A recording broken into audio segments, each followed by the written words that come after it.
Mr. Chairman, this partisan resolution is unnecessary for a number of reasons. At its core, this is a solution that is looking for a problem. The oil industry already is voluntarily reducing methane emissions, and the United States has led the world in reducing greenhouse gas emissions in the last 2 decades. Innovation, that's the ultimate answer to cutting emissions. We cannot afford to stifle advancement. As a nation, we cannot regulate our way to a cleaner environment. Most importantly, new methane regulations are duplicative of existing federal and state regulations under the Clean Air Act for volatile organic compounds, known as VOCs. There is no dispute about whether new methane regulations are duplicative. In fact, for this reason, the EPA determined in an earlier rulemaking that rescinding the methane limits will not actually change the amount of methane emission reductions.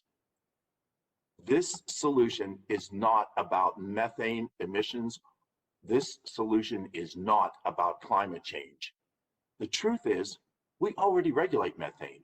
The EPA and the states have strong standards in place for volatile organic compounds and methane.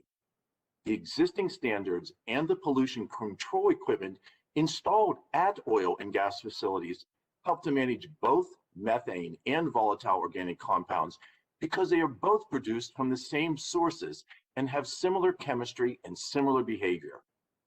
The real intent of this misguided resolution is simple.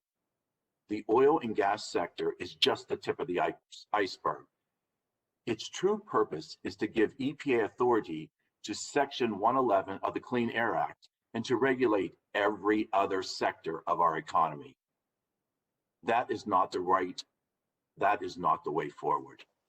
Congress must continue to embrace the bottom-up innovation that will result in leaps in efficiency far greater than any mandate.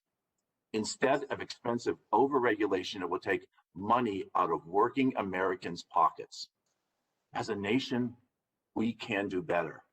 I urge my colleagues to join me in voting no on this resolution, and I yield the balance of my time.